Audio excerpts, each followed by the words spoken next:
মহান রব্বুল ইজ্জত ওয়াল জালালকে ধন্যবাদ জানাচ্ছি, যিনি আমাদেরকে এই ফিতনা ফাসাদের জামানায় কোরআনে কারিমের একটা আয়াত বোঝার জন্য কিছু সময় ব্যয় করার তৌফিক দিলেন। বলেন আলহামদুলিল্লাহ। দরুদ আর সালাম পড়ছি আমাদের নবী মুহাম্মদুর রাসূলুল্লাহ সাল্লাল্লাহু আলাইহি ওয়াসাল্লামের প্রতি। খুব অ্যাক্টিভ হয়ে শুনবেন, প্রতিটি কথায় আমরা শিক্ষা নিয়ে আসবো ইনশাআল্লাহ। অনুষ্ঠান শুরু করলাম, দরুদ পড়ি নাকি? এটা ক্লাস চলছে বললাম না, জবাব দেবেন। বিশ্ববিদ্যালয়ে যারা ক্লাস নেয় 45 মিনিট, কয় মিনিট প্রশ্ন করে জবাব দেওয়া লাগে। যদি একেবারে কবরস্থানের মতো হয়ে যায় তাহলে বুঝবে যে যারা সামনে বসে আছে কিছু বুঝতেছে না, বেকার লেকচার দেওয়া হচ্ছে। এই জন্য আপনি যদি বুঝে থাকেন বলবেন হ্যাঁ এটা ঠিক আছে, আর না বুঝলে চুপ থাকবেন। আমি এক জিনিস দরকার হয় 3 বার বলবো, তাও আগেরটা এটা গলিয়ে খাওয়াবো, এরপরে সামনে যাবো। আমি বলেই গেলাম, আপনি শুনিয়েই গেলেন, ও কিছু হবে? বাড়ি যেতে যেতে তো শেষ হয়ে যাবে। দরুদ পড়েছি এই কারণে, নবীজি বলেন কোনো অনুষ্ঠানে যদি আমার নামে দরুদ পড়া হয়, অনুষ্ঠান সরাসরি আল্লাহর দরবারে কবুল হয়ে যায়। আর যদি কোনো অনুষ্ঠানে দরুদ পড়া না হয়, ওটা আসমান আর জমিনের মাঝে ঝুলিয়ে থাকে। আমরা চাই যে এটা আল্লাহর দরবারে কবুল হয়ে যাক, নাকি ঝুলিয়ে থাক। তাহলে যে দরুদটা পড়লাম ওই দরুদ আমাদের প্র্যাকটিক্যাল লাইফে থাকা লাগবে। আমাদের বাস্তব জীবনে যদি দরুদের এই কথাগুলো না থাকে, তাহলে আপনি কিয়ামত পর্যন্ত দরুদ পড়িয়ে যাবেন ও মাথার উপরে উঠবে না। কথাগুলো কি ছিল বলেন তো? আল্লাহুম্মা সাল্লি আলা, হে আল্লাহ তুমি রহমত নাজিল করো, আলা মুহাম্মদ, মুহাম্মদের উপরে। আল্লাহ পাক যেন আমাকে জিজ্ঞাসা করছে হামজা সবাইকে নিয়ে যে মুহাম্মদের উপরে শান্তি নাজিল করার জন্যে আমার কাছে দোয়া করছিলে, আমার কাছে আরজি পেশ করলে যে রহমত নাজিল করো এ মুহাম্মদ, আলা মুহাম্মদ, মুহাম্মদটা কে? আল্লাহ যদি উল্টা প্রশ্ন আমাদের করে যে কে এই লোকটা, আমরা কিন্তু দুনিয়াতে সবাই মিলে এখনই বসে বললাম আলা মুহাম্মদ সাজ্জিদিনা, তিনি আমাদের নেতা। মুহাম্মদের নাম প্রথমে আমরা কে বলেছি? জবাব দেন না কেন? আমরা কেন যারাই দরুদ পড়েছি আল্লাহুম্মা সাল্লি আলা মুহাম্মদ ওয়া আলা আলি সাজ্জিদিনা বলা হয়। প্রথম নাম্বার কি? এই শব্দটা কেন প্রথমে আনলেন? কত সুন্দর সুন্দর শব্দ দুনিয়ায় আছে, ওই সমস্ত শব্দগুলো না নিয়ে সাজ্জিদিনা, সাজ্জিদ মানে নেতা, এই শব্দ দিয়ে আল্লাহ পুরা কোরআনে কারিম একটা সূরা নাজিল করেছেন, নাম ইয়াসিন। ইয়া মানে হে, সিন মানে সাজ্জিদ। আল্লাহর ঘোষণা দেওয়া একমাত্র দুনিয়ার নেতা মুহাম্মদুর রাসূলুল্লাহ। এই জন্য আল্লাহ তাকে ইয়াসিন, হে নেতা। আল্লাহর মুখ দিয়ে একটা মানুষের নামে নেতা শব্দ বের হয়েছে, তিনি আমাদেরও নেতা মুহাম্মদুর রাসূলুল্লাহ।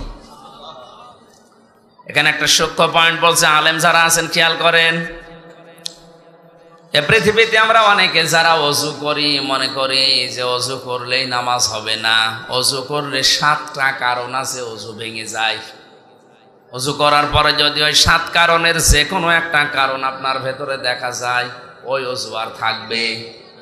কথা বলেন না কেন? ওই ওযু দিয়ে নামাজ পড়লে নামাজ হবে? নামাজ পড়তে গিয়ে যদি কেউ 19টা কারণ পাওয়া যায়, ওই 19টা কারণের একটা পাওয়া গেল আপনার নামাজ আর নামাজ হবে না, নামাজ ভেঙে যাবে। আমার এই পর্যন্ত কথা বুঝেছেন কিনা? পৃথিবীর যে কোনো ইবাদতে যে আমল করি, আমরা কাজ করি, আমল মানে কাজ, কাজ করলেও কাজ ভেঙে যায়, নষ্ট হয়ে যায় 2টা কারণে। আপনার আমল ব্যর্থ হয়ে যাবে, নষ্ট হয়ে যাবে, এটা করে দেবেন আল্লাহ। সূরা মুহাম্মদের 1 নাম্বার আয়াতে আছে, আল্লাযীনা কাফারু ওয়া সাদ্দু আন সাবিলিল্লাহি আদাল্লা আমালাহুম। যারা কুফরি করেছে আর যারা আল্লাহর পথে মানুষকে চলতে বাধা দিয়েছে, এই মানুষগুলোর আমল আল্লাহ নিজে নষ্ট করে দিয়েছে। তাহলে একটা একটা করে যত নিয়ম দেখবেন, রোজা ভাঙার কারণ আছে, হজ ভেঙে যাওয়ার কারণ আছে, যাকাত নষ্ট হয়ে যাওয়ার কারণ আছে। পৃথিবীর যত ইবাদত আছে প্রত্যেকটা ইবাদত ভেঙে যায়, নষ্ট হয়ে যায়, কিছু কিছু কারণ আছে না নেই? আপনি যেটা নিয়ে জান্নাতে যাবেন বলে আশা করে আছেন, আপনার ইমানও কিন্তু 10 কারণে ভেঙে যায়। কয় কারণে? খুব খেয়াল করেন, 10টা কারণের একটা কারণও যদি আপনার ভেতরে পাওয়া যায়, আপনার ভেতরে কিন্তু আর ইমান বলে আছে, আপনি বলতে পারবেন না ইমান নেই, আপনি বেঈমান। তাহলে 10টা কারণ আমাদের জানা দরকার। যদি এগুলোর একটাও থাকে তাহলে আবু জেহেল আর আমি সমান, কোনো পার্থক্য নেই। কারণ আবু জেহেলও আল্লাহ একজন আছে বিশ্বাস করত, কিন্তু শিরিক করত। বদরের ময়দানে যাবার আগে কাবার গিলাফ ধরে বলেছে, কাবার মালিক তুমি আসো, আমি জানি মুহাম্মদের বিরুদ্ধে বদরে যাচ্ছি, সত্যের পক্ষে যে আছে তাকে তুমি বিজয় দিও। ওর দোয়াও কবুল হয়ে গেছে। আল্লাহ একজন আছে, যদি বিশ্বাস না করবে কাবার গিলাফ ধরে বদরের ময়দানে যাবার আগে কাঁদলো কেন? আবু তালিব নবীজির চাচা, সেও বিশ্বাস করতো আল্লাহ একজন আছে। আব্দুল মুত্তালিব নবীজির দাদা, সেও বিশ্বাস করতো আল্লাহ একজন আছে।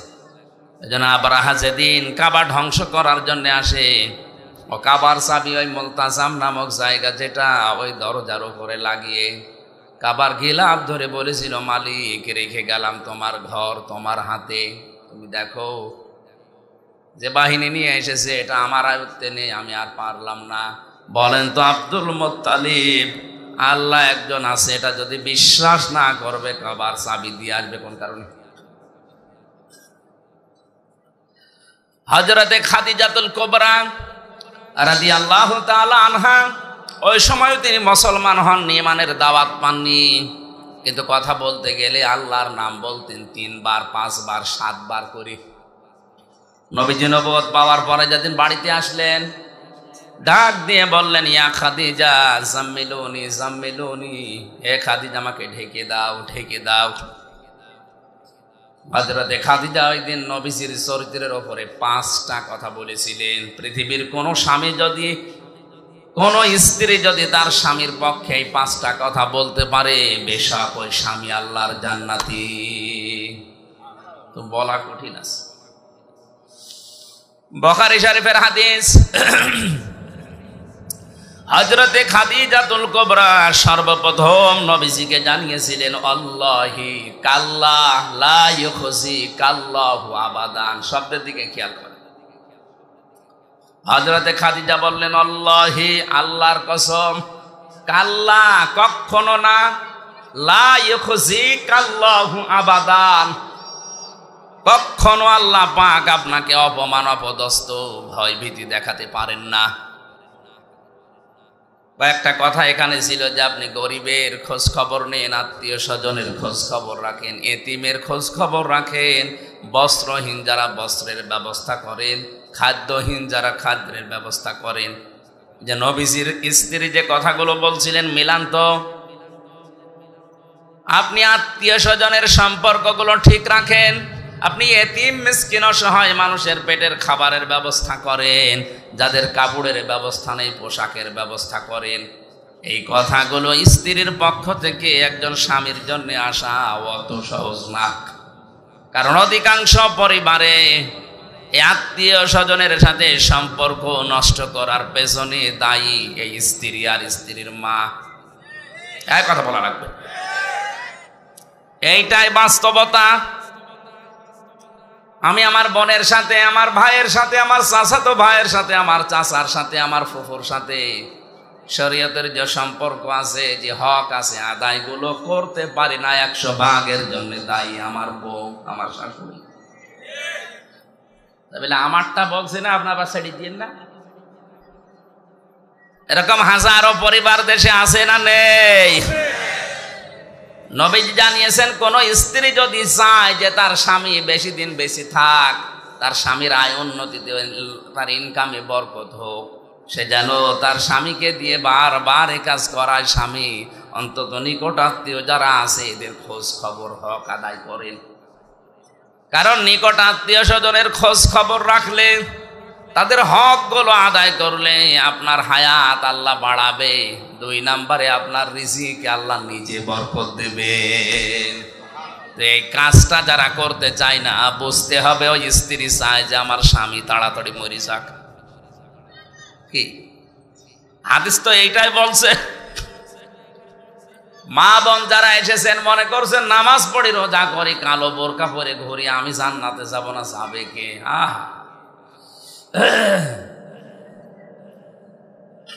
দুইজন মানুষকে এই পৃথিবীতে বড় বড় 2টা পুরস্কারের ঘোষণা আমরা জানি। হযরতে খাদিজাতুল কুবরাকে আল্লাহ সালাম দিয়েছেন জীবিত অবস্থায়, আর হযরতে আসিয়াকে আল্লাহ জিন্দা অবস্থায় জান্নাতে ঘর দেখিয়েছেন।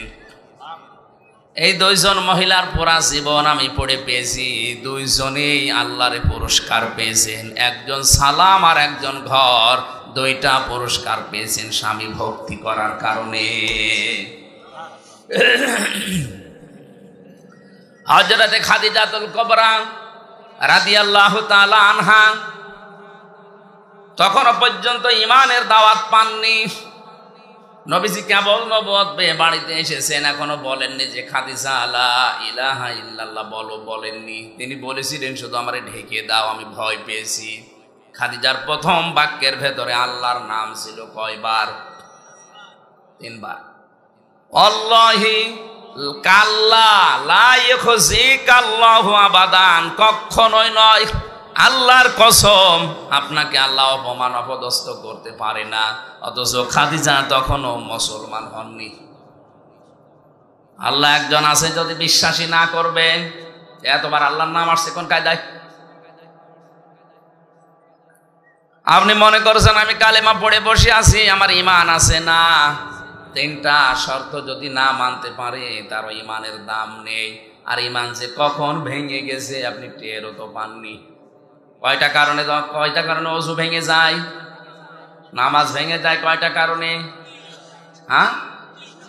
আমল ভেঙে যায়, নষ্ট হয়ে যায় কয় কারণে? 2 কারণে। কয় কারণে?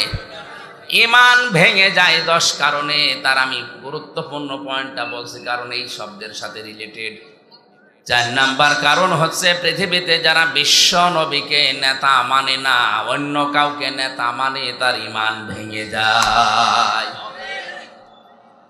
দলিল সূরা ইয়াসিন।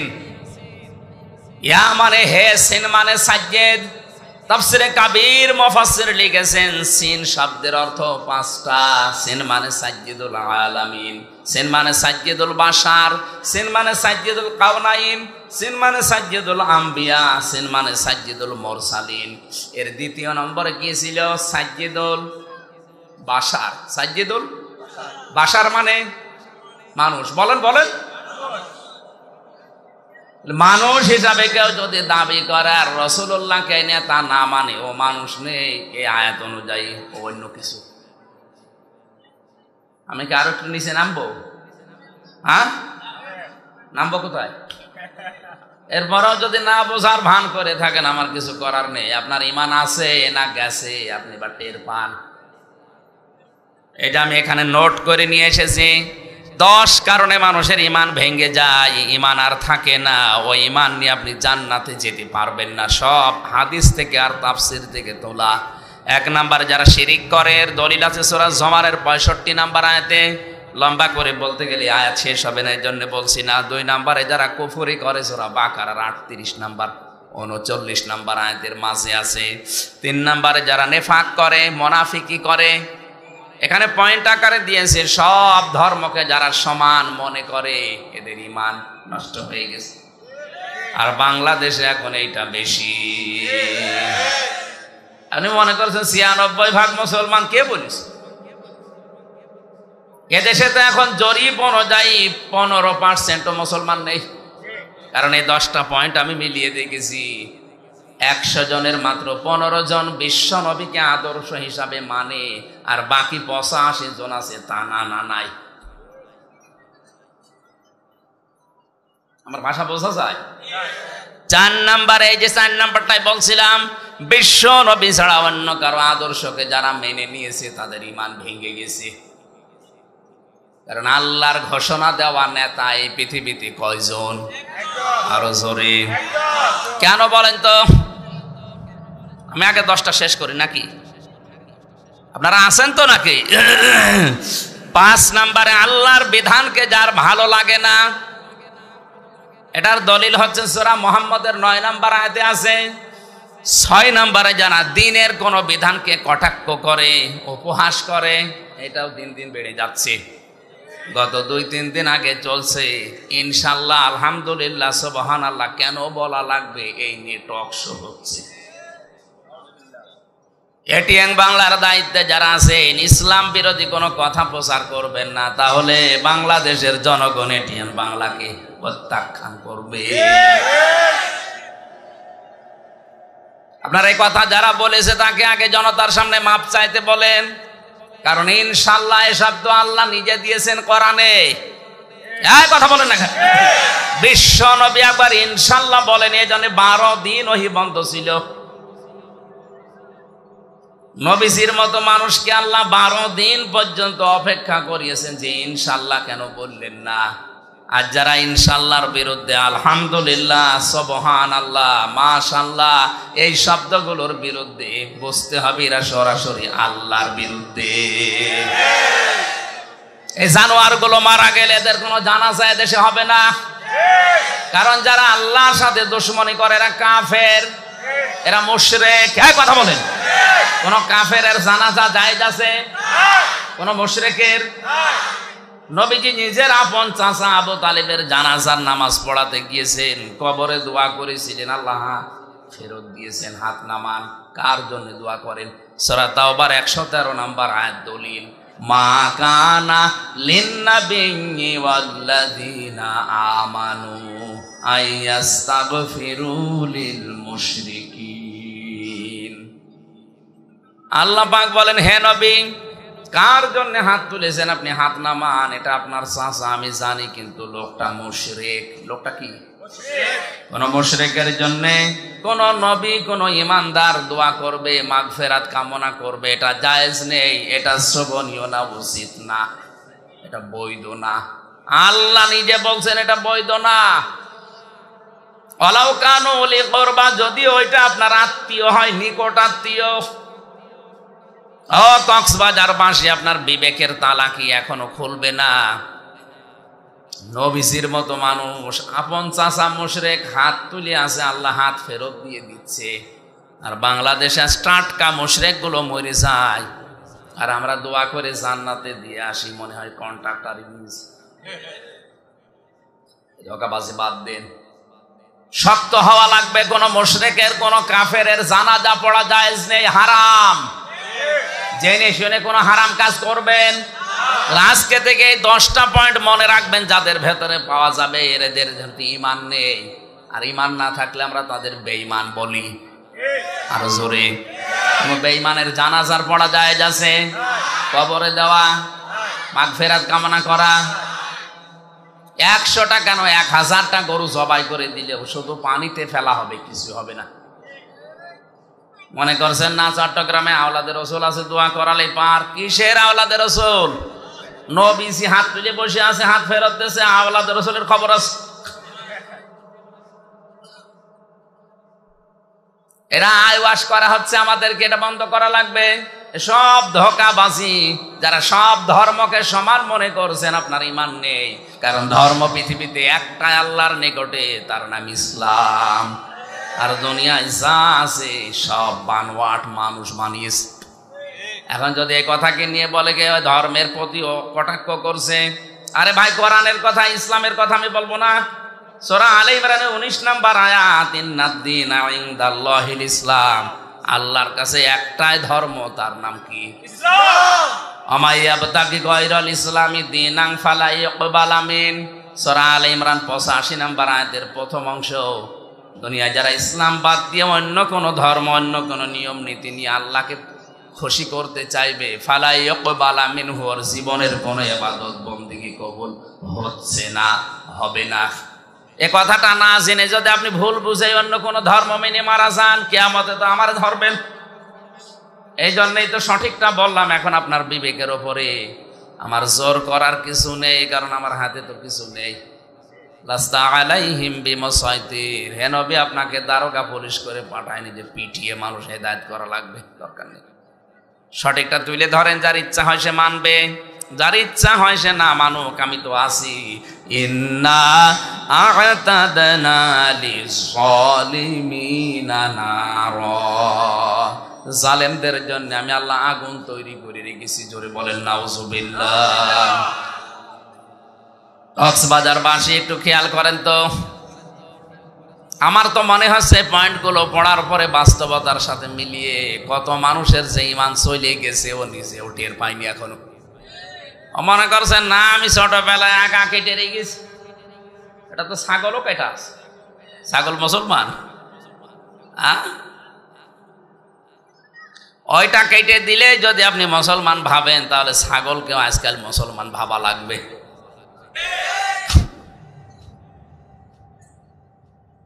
6-7 নম্বরে যারা জাদু করে, 8 নম্বরে যারা মুসলমানদের বিরুদ্ধে ষড়যন্ত্র করে, এটা তো দেশে নেই।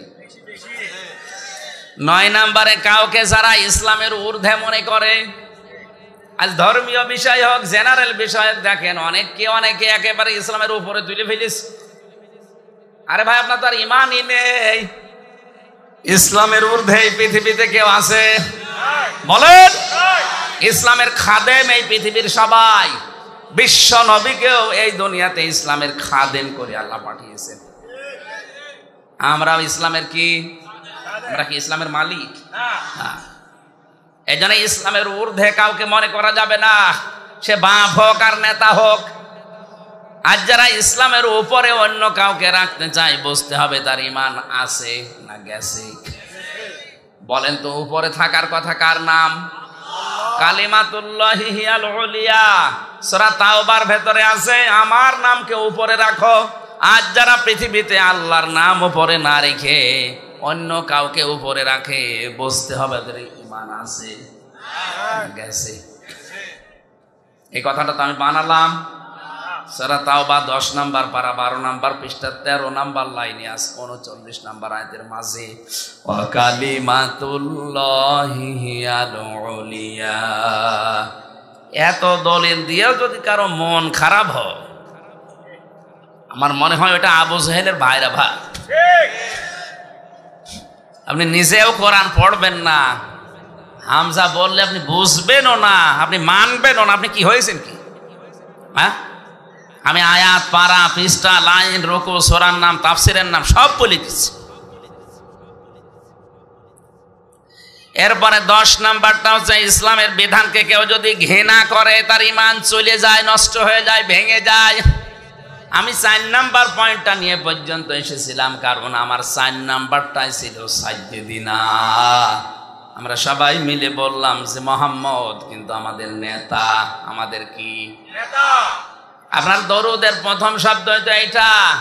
আল্লাহ যদি প্রশ্ন করে, এই কক্সবাজার, ভাড়বাখালী এলাকার মানুষেরা, তোমরা যে রহমত কামনা করো সে লোকটার উপরে, তার নাম মোহাম্মদ, এ মোহাম্মদ কে?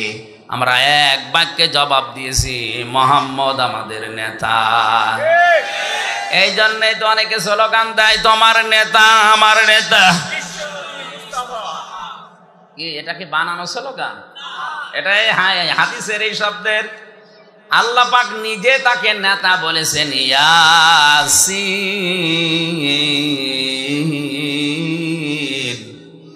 ওয়াল কুরআনিল হাকীম। বিজ্ঞানময় কোরআনের কসম, হে নেতা, শুধু বাংলাদেশের না, সিনেমানে সাজ্জাদুল আলামিন, যত জগৎ আছে আল্লাহর, সব জগতের জন্য আপনাকে আমি নেতা বানিয়েছি, আদর্শ বানিয়েছি। এখন যদি বলেন অন্যান্য জগতে কি আল্লাহর? হ্যাঁ, এতানাজ্জালুল আমরু বাইনাহুন্না, অন্যান্য জগতেও আল্লাহর সৃষ্টি আছে, সেখানেও বিধিবিধান নাজিল হচ্ছে। সেখানকার জন্য আমাদের এই নবী মুহাম্মদুর রাসূলুল্লাহ একমাত্র নেতা। আপনি যদি বলেন আমি এদেশে থাকবো না, আমি মঙ্গল গ্রহে যাব, আরে ভাই ওইটা তো আর একটা জগৎ। ওখানেও যদি আল্লাহর সৃষ্টি থাকে, ওখানে যদি আল্লাহর বিধিবিধান নাজিল হয়, ওখানকাও বাস করলেও আপনাকে মুহাম্মদকে নেতা মানা লাগবে। সহজ কথাটা যারা না বুঝে, শুধু রাজনীতি মনে করে মন খারাপ করছেন, আপনার কপাল পড়ছে। আমি আপনাকে বাঁচানোর জন্য বললাম, কারণ আপনার দরুদ কবুল হচ্ছে না। এজন্য সাইয়েদিনা ঠিক করেন। সূরা বানী ইসরাইল 15 নম্বর পারা 8 নম্বর পৃষ্ঠা 3 নম্বর লাইনের 71 নম্বর আয়াতের প্রথম অংশে আছে। এটা তাফসিরে ফি জিলালিল কোরআনে পাবেন। আল্লাহ পাক বলেন, ইয়াউমা নাদউ কুল্লা উনাসিম বিইমামিহিম। কিয়ামতের দিন প্রতিটি মানুষকে আমি আল্লাহ ডাকবো তার নেতার সাথে। কার সাথে? চট্টগ্রামবাসী একটু বিবেক খাটান। কিয়ামতে আপনাকে আল্লাহ কিন্তু দ্বিতীয় পয়েন্টে, প্রথম পয়েন্টে না, প্রথম ভাগে কাউকে নেতার সাথে না, একা একা ডাক দেবে। কুল্লুহুম আতিহি ইয়াউমাল কিয়ামাতি ফারদা। কিয়ামতের সর্বপ্রথম যে বিচারের সিস্টেম হবে, প্রথমে আল্লাহ মানুষকে ডাকবে স্রেফ একা একা। কয়জন করে বলেন বলেন? আজ যারা বাংলাদেশে কোন পীর যেন ছড়িয়েছে, কিয়ামতে আমার দাদা যান, আমার বাবা যান, জাহাজ নিয়ে আসবে, লক্ষ লক্ষ মুরিদ স্লোগান দিতে দিতে আসবে। পুরা মিথ্যা কথা। কিসের স্লোগান? একা একা আসা লাগবে। আর ওই কথা বিশ্বাস করে অনেকেই পাগল, যার অসুবিধা নেই, খালি পেছনে স্লোগান দেব।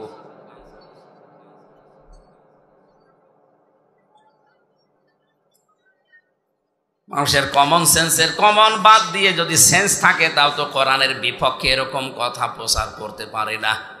এ কথা বলতে গেলে হামজা ওদের কাছে খারাপ, কারণ ওরা জানে যে আমার ব্যবসার 12টা বাজতেছে। বলেন তো সূরা এটা মরিয়ম 16 নম্বর পারা 10 নম্বর পৃষ্ঠা 15 নম্বর লাইনের শেষ নাম্বার রুকুর 95 নম্বর আয়াত। অকুল্লুহুম আতিহি ইয়াউমাল কিয়ামাতি ফারদা। আল্লাহ বলেন প্রতিটি মানুষকে আমি স্রেফ ডাকবো আমার সামনে বিচারের প্রথম পয়েন্টে। কয়জন? আরো জোরে বলেন। দ্বিতীয় পয়েন্টে, এবার আমাদের বাংলাদেশে বিচার ব্যবস্থা যেমন সিস্টেম 4টা। প্রথম নাম্বারে সিএমএম কোর্টে বা ম্যাজিস্ট্রেট কোর্টে। এখান থেকে যদি আপনার বিরুদ্ধে রায় হয়, আপনি বলতে পারবেন না আমি মানি না, আপনার রাষ্ট্রদ্রোহী মামলা হবে। এতটুকু বলা যায় যে আমি ন্যায় বিচার পেলাম না, তাহলে কি করবেন? আপনি যান, উপরে যান, জজ কোর্টে যান। জজ কোর্ট থেকে আপনার বিরুদ্ধে যদি রায় আসে, আপনি বলতে পারবেন না যে আমি মানি না। এতটুকু বলার ক্ষমতা আছে যে আমি ন্যায় বিচার পেলাম না, আমি আরো উপরে যাব। কোথায় যাবেন? আপনি যান হাইকোর্টে যান। হাইকোর্ট থেকে আপনার বিরুদ্ধে যদি বিচার আসে যে আপনি অপরাধী, আপনি বলতে পারবেন না আমি মানি না, পারবেন? এতটুকু বলা যায় যে আমি ন্যায় বিচার পেলাম না, আমি আরো উপরে যাব। কোথায় যাবেন? সুপ্রিম কোর্টে যান। ওখান থেকে বাংলার প্রধান বিচারপতি এখন যিনি আছেন, এই যে নেত্রকোনায় বাড়ি, কি জানো না, ওবায়দুল হাসান, ওনার নেতৃত্বে যে 6 জন বিচারপতি নিয়ে বেঞ্চ বানানো আছে, ওখান থেকে যদি একবার ঘোষণা আসে যে আপনার ফাঁসি, এখন যদি বলেন রায় আমি মানি না, শুধু আপনি না, এই দেশের 18 কোটি মানুষ ওবায়দুল হাসানের এই রায় মেনে নিতে বাধ্য, কারণ ওনার উপরে আর বিচারপতি বলেন বলেন। আমি বলছিলাম যেটা এদেশের বিচার ব্যবস্থা আমরা 4টা ক্যাটাগরিতে আছে: ম্যাজিস্ট্রেট কোর্ট, জজ কোর্ট, হাইকোর্ট, সুপ্রিম কোর্ট।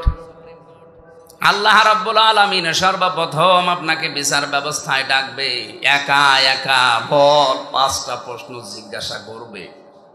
একেবারে সিরেফ আপনি একা দাঁড়িয়ে থাকবেন, কেউ থাকবেন আপনার সাথে। আব্দুল্লাহ বিন মাসউদ থেকে বর্ণিত হাদিসটা আমরা সকলেই জানি।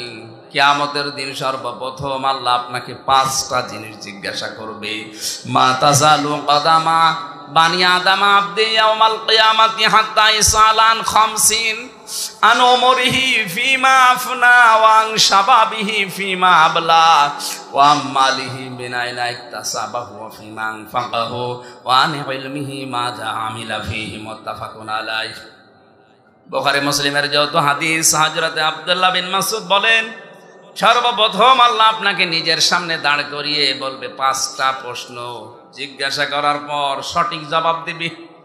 যদি দিতে না পারিস সামনেও যেতে পারবি না, পেছনে যেতে পারবি না, জায়গায় দাঁড়িয়ে থাকবি। 1 নাম্বার, আন উমরিহি ফিমা আফনা, তোর একটা জীবন দিয়েছিলাম কি করে কাটালি বল।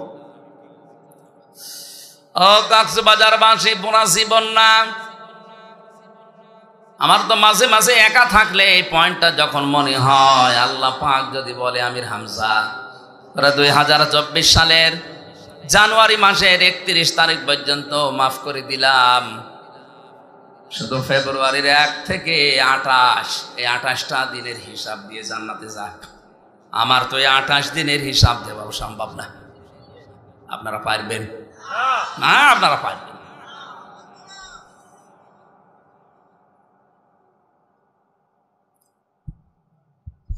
হিসাবে শব্দটা শুধু সারা জীবন শুনিয়ে আসলাম, কোনোদিন মুখোমুখি হয়নি। দুদুকে ধরলেই যদি হিসাব চায় মানুষ পাগলের মতো হয়ে যায়। তাও তো দুদুকের হিসাবে এদিক ওদিকে ফাঁক ফোকর আছে, উল্টাপাল্টা করা যায়। মহান আল্লাহ যদি কাউকে হিসাবের কাঠগড়ায় দাঁড় করায়, বাঁচা তো দূরের কথা, সামনে পেছনে যাওয়ার কায়দা থাকবে না। কারণ দুনিয়ার কোনো মানুষ যদি বিচার করে এর সাক্ষী লাগে, কি লাগে? কিন্তু আল্লাহর বিচার ব্যবস্থা পুরা উল্টা। আল্লাহ পাক বলেন, ইয়ারাফুল মুজরিমুনা বিসিমাহুম ফায়ুখাযু বিন নাওয়াসি ওয়াল আকদাম ফাবিআইয়ি আলাই রাব্বিকুমা তুকাদ্দিবান। দুনিয়ার মানুষ সাক্ষীর উপরে ভর করে রায় দেয়, বিচারপতি যারা, জজ যারা। আমার আল্লাহর বিচার ব্যবস্থা পুরা উল্টা, সিস্টেম আলাদা। ওনার বিচার ব্যবস্থায় কোনো সাক্ষী লাগবে না, আপনার শরীরের ভেতরে সাক্ষী ফুটে উঠবে। আয়াতের তাফসিরে আমি 10 প্রকার মানুষের নাম পেয়েছি। অনেক মানুষের চেহারা কুকুরের মতো হয়ে যাবে, কারো চেহারা শুকুরের মতো হয়ে যাবে, কারো চেহারা হবে সাপের মতো। যে সেই ধরনের অপরাধ দুনিয়ায় করতো, তার চেহারার ভেতরে ওইটা ভেসে উঠবে। কিয়ামতে কোটি কোটি মানুষেরা দেখে বুঝবে দুনিয়ায় এই কাজেরই ছিল। আল্লাহ মানুষের চুল ধরে আর পা ধরে টানবে। ছোটবেলায় দেখি বাচ্চারা ঘুম আসতে যাদের চায় না, অনেককে আনন্দ দেওয়ার জন্য 2 হাত ধরে ওইদিকে, 2 পা ধরে এইদিকে, দৌলে দৌলে এরকম করে না? কিয়ামতে ফেরেশতারা চুল ধরবে একদিকে, পা ধরবে আর একদিকে, দোলে দোলে এক দোলে দেবে জাহান্নামে।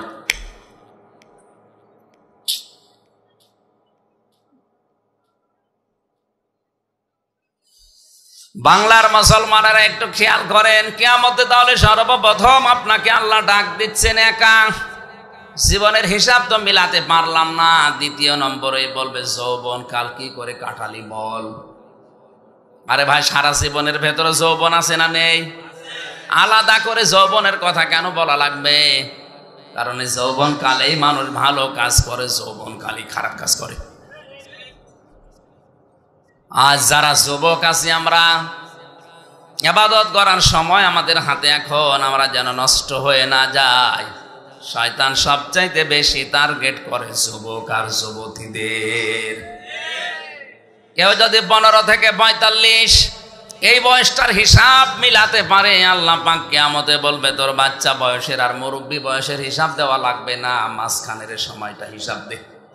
এই জন্য যারা এই বয়সে আছি আমরা এখনই থেমে যাব, সতর্ক হব, বলেন আমিন। বাকিগুলো পয়েন্ট আকারে আমার বলা সম্ভব না, আমি শুধু থিমটা বলছি। কিয়ামতে এবার আল্লাহ একা একা যখন ডাকবে, তাহলে এই কথা যারা ছড়িয়েছে কিয়ামতে পীর সাহেবরা মিছিল নিয়ে আসবে, এটা কি মিথ্যা কথা? আরো জোরে বলেন। আপনাকে আল্লাহ একা একা ডাকবে, আপনি পীর পাচ্ছেন কোনে? বিচারের দ্বিতীয় সিস্টেমে ধাপে এবার আল্লাহ একা ডাকবে না, এবার ডাকবে আপনাকে নেতার সাথে। কয়জন? আপনি যে আদর্শ মেনে চলতেন ওই লোকটাকে আপনাকে আগে ডাকবে, এরপরে আপনাকে।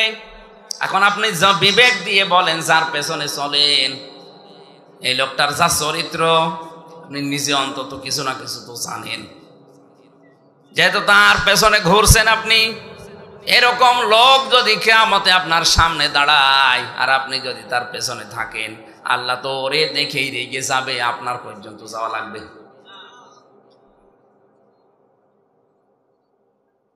এজন্য আমি আশা করছি, কোরআন সামনে নিয়ে বলছি, আমরা সবাই এখন থেকে যদি দরুদ পড়লেই কবুল হয়ে যায় আশা করি। আমাদের সাইয়েদিনা ঠিক করা দরকার আছে না নেই?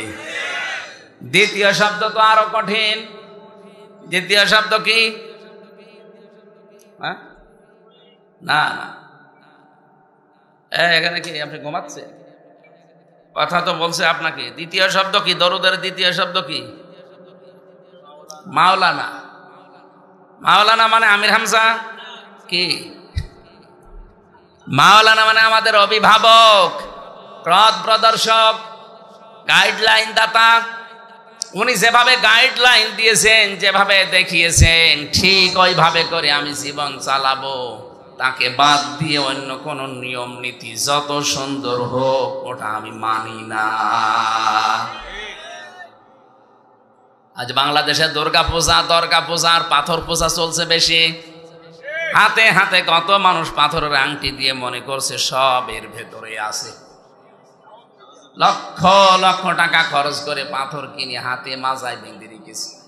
অথচ হযরতে ওমর বলেন, কাবার পাথর আমি নবীকে দেখেছি তোমাকে চুমা দিচ্ছে, এই কারণে তোমারে আমি চুমা দেই। যদি আমি দেখতাম যে নবী তোমাকে চুমা দেয়নি, আমিও তোমাকে চুমা দিতাম না। শুধু দিতাম না তা না, এখানে থাকতেও দিতাম না। এ কাবার দেওয়াল থেকে খুলে তোমারে ছুঁড়ে ফেলে দিতাম, কারণ আমি জানি তুমি আমার ভালো করতে পারো না, মন্দও করতে পারো না। এর নাম ঈমান। আর আমরা কাবার পাথর না, লিটন দেওয়ান চিশতির পাথরে পাগল হয়ে গেছে। কি পাগল মানুষের! আর এরা বলে শিক্ষিত মানুষ বলে।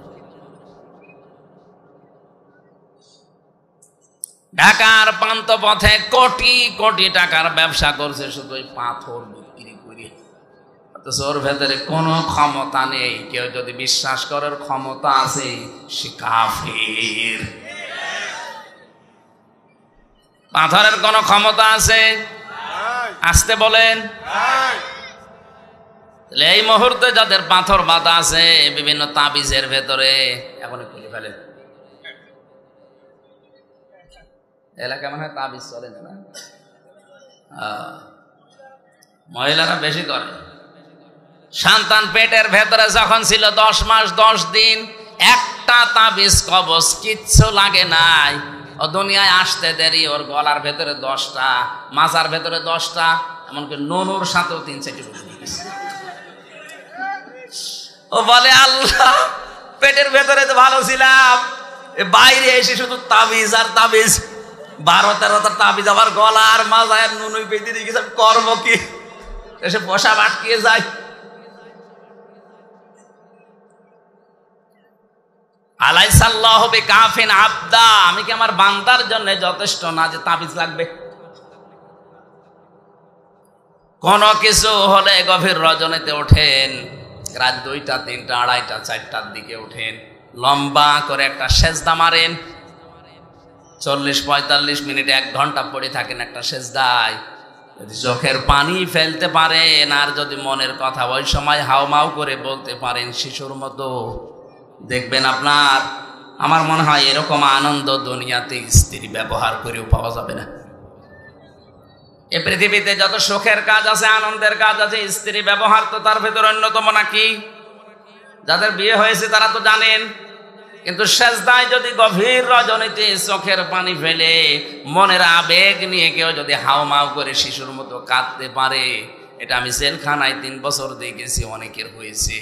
যদি সত্যি আপনি কথাগুলো মন থেকে বলতে পারেন, দুনিয়া স্ত্রী ব্যবহারের চাইতে আপনি বেশি সুখ পাবেন। আমার চট্টগ্রাম কক্সবাজারবাসী হাতে পায়ে ধরে বলছি, আমি চশমা লাগিয়েছি, কোরআনের হাদিসের দেখতে পাচ্ছি এদেশে মানুষের সাইয়েদিনা ঠিক নেই, মাওলানা ঠিক নেই, এই জন্যে মাওলানা হয়ে গেছে অন্য কেউ। এমন এমন মানুষকে সেজদা দেওয়া হচ্ছে, এমন এমন কবরের কাছে সাহায্য চাওয়া হচ্ছে, সঙ্গে সঙ্গে লোকটা মুশরিক হয়ে যাচ্ছে। আর এটা চট্টগ্রাম বিভাগে এটা বেশি। কত রকমের উল্টা পাল্টা নাম নিয়ে তারা কাজ চালিয়ে যাচ্ছে, মানুষের ঈমান ধ্বংস করার একটা পায় তারা নিয়েছে। এরা কিন্তু কোটি কোটি টাকা বাতিলের কাছ থেকে পাচ্ছে, আপনি হয়তো জানেন না। ওরা এমনি এগুলো করছে না, ওরা দুনিয়ার তুলনায় আখেরাতকে বিক্রি করে দিয়েছে। এজন্য আবার বলছে আমাদের সাইয়েদিনা ঠিক করা লাগবে, মাওলানা ঠিক করা লাগবে। এরপরে শব্দ তো আরো কঠিন। আমরা তাফসিরে প্রবেশ করছি বাদ দিয়ে, আল্লাহ যেন দরুদকে সাল্লিমু তাসলিমা যথাযথ হক আদায় করে পড়ার তৌফিক দেন, বলেন আমিন। সূরা বাকারার 190 নম্বর আয়াতটা পড়েছি, তাফসির আকারে কথা বলবো, আল্লাহ যেন তৌফিক দেন, বলেন আমিন। আউযু বিল্লাহি মিনাশ শাইতানির রাজিম। বিসমিল্লাহির রহমানির রহিম।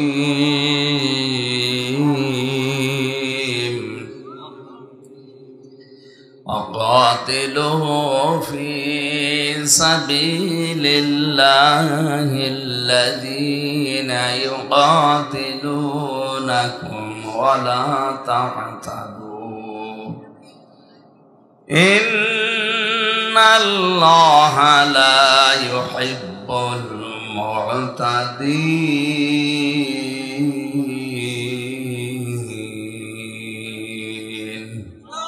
সাদাকতা ইয়া রাব্বানা। সূরা বাকারা জানেন সবাই, সূরা বাকারা 186টা 286টা আয়াত আছে, 40টা রুকু আছে, আমরা একটা আয়াত পড়েছি। আল্লাহ পাক বলেন কাতিলু, তোমরা লড়াই করো। কাতিলু শব্দের শাব্দিক অর্থ তোমরা সবাই মিলে হত্যা করো, মারো। এই যে মারামারির পক্ষে কে? এবার কথা বলছে না।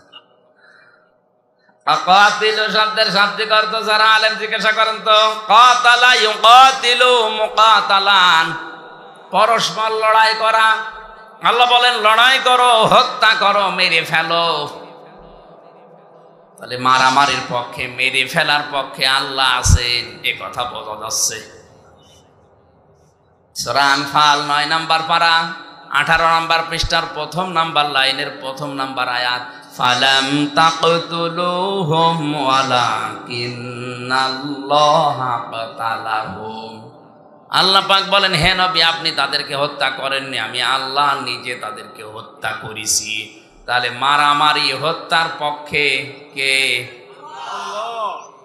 এ কথা শুনলে আজ জঙ্গিবাদের তকমা দিয়ে ধরিয়ে দেন, জেলখানায় রেখে দেন, তাহলে আল্লাহকে ধরেন। উনি বলছে কাতিলু, তোমরা কতল করো, হত্যা করো। কুতিবা আলাইকুমুল কিতাল ওয়া হুয়া কুরহুল লাকুম, কতল করা এটা আমি লিখে দিলাম তোমাদের উপরে, যদিও অনেকের কাছে এটা খারাপ লাগে। ফালিয়াকাতিল ফি সাবিলিল্লাহিল্লাযীনা ইয়াশরুনাল হায়াতাদ দুনিয়া বিল আখিরা ওয়া মান ইউকাতিল ফি সাবিলিল্লাহি ফায়াকতাল আও ইয়াগলিব ফাসাওফা নুতিহি আজরান আযীমা। যে মানুষগুলো আখিরাতের জীবনকে, দুনিয়ার জীবনকে বিক্রি করে দিয়েছে আখিরাতের তুলনায়, এই মানুষগুলো ক্রয় করে নিয়েছে আল্লাহর রাস্তায়। যারা কতল করে, যারা সংগ্রাম করে, লড়াই করে, এই মানুষগুলো আখিরাতের তুলনায় দুনিয়ার জীবনকে বিক্রি করে দিয়েছে। এরা যদি হত্যা হয় জিহাদের ময়দানে, এদেরকে তোমরা যদি মেরে ফেলো, এই মানুষগুলো হবে শহীদ, আর যদি বেঁচে যায় এরা হবে গাজী। আমি আল্লাহ নিজে শীঘ্রই তাদেরকে পুরস্কার দান করব, সুবহানাল্লাহ। এতক্ষণ 3-4 মিনিট যাই বললাম, মনে হচ্ছে আল্লাহ মারামারি হত্যা এর পক্ষে। তো বাস্তবতা কি? এইটা নিয়ে কিন্তু বিরুদ্ধবাদী যারা আছে কোরআনের বিরুদ্ধে যারা অবস্থান, এই আয়াতটা দেখায় মাঝে মাঝে যে আল্লাহ দেখেন হত্যার পক্ষে। ওয়াকাতিলু, কেমন কিতাব! আল্লাহ রাব্বুল আলামিন এতটুকু বলেই তো শেষ করেননি। ফি সাবিলিল্লাহি, তোমরা আল্লাহর পথে কতল করো। ইউকাতিলুনাকুম, যারা তোমাদেরকে কতল করে। আজ ফিলিস্তিনের দিকে তাকান, এরা দখলদার ইসরায়েলরা নিজেদের ভিটামাটি পর্যন্ত ছিল না, এখানে এসে উড়ে এসে জুড়ে বসে তারা মালিক, তাদেরকে ওরা হত্যা করছে। এজন্য ইসরায়েলের এই কাশ্মীরের মুসলমানদের এখন সবচাইতে বড় ফরজ হচ্ছে, যারা তাদেরকে হত্যা করেছে ওদেরকেও হত্যা করা লাগবে। অথচ এই দেশে অনেক ঘণ্টাধারী মাওলানা আলেম নাম নিয়ে ওরা ইসরায়েলের পক্ষে অবস্থান নিয়েছে, কাশ্মীরের বিপক্ষে অবস্থান নিয়েছে। এই আয়াত কিয়ামতে আপনার বিরুদ্ধে মামলা দেবে। আল্লাহ বলেন হত্যা করো আমি আল্লাহর রাস্তায়, ওরা যেমন তোমাদেরকে হত্যা করেছে। হত্যার কথা বলতে বলতে আল্লাহ কিন্তু সীমা লঙ্ঘন করেননি। ওয়ালা তা'তাদু, সাবধান, সীমা লঙ্ঘন করবা না। কি করবা না? ইন্নাল্লাহা লা ইউহিব্বুল মু'তাদিন, অবশ্যই আমি আল্লাহ সীমা লঙ্ঘন যারা করে, বর্ডার ক্রস করে, লিমিট ক্রস করে ফেলে, তাদেরকে ভালোবাসি না। কোরআনের ভেতরে আমি ৭৭টা এরকম পেয়েছি। ৭৭ প্রকার মানুষকে আল্লাহ নিজে পছন্দ করে না, আর আল্লাহ যাকে পছন্দ করে না তখন ঘোষণা দিয়ে দেয়, জিবরাইল ফেরেশতাদেরকে বলে দাও যে এদের আমি পছন্দ করি না, তারাও যেন একে ঘৃণা করে। দুনিয়ার মানুষকে ঘোষণা দিয়ে দাও, আসমান জমিনে যারা আছে তারা যেন এই ঘোষণা পেয়ে সবাইকে বলে দেয় ৭৭ প্রকার মানুষকে আমি আল্লাহ আমার ফেরেশতারা ঘৃণা করে, দুনিয়াবাসী তোমরাও এদেরকে ঘৃণা করো। জোরে বলেন নাউজুবিল্লাহ। তাহলে আজকের আলোচনার বিষয়টা হচ্ছে ৭৭ প্রকার মানুষকে আমার আল্লাহ নিজে ঘৃণা করেন। আল্লাহ যাকে ঘৃণা করবেন, আসমান জমিন ফেরেশতা সবার কাছে সে ঘৃণিত। সবার কাছে কি? ১ নম্বরে যারা সীমা লঙ্ঘন করে। বাংলাদেশের চারিদিকে সীমানা দেওয়া আছে, ভারতে যদি সীমানা ক্রস করে কেউ যায় তারে অবৈধভাবে গেলে জেলে যাওয়া লাগবে। কথা বলেন না কেন? আল্লাহর যে সীমানা আছে এগুলো ৫০০ কত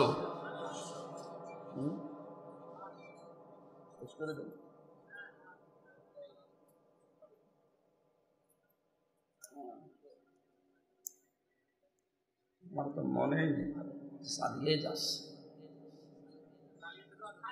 না। আর একটা আছে বলছে অনুষ্ঠান, আর একটা নেওয়া আছে, ওইটা যে ওঠা লাগবে।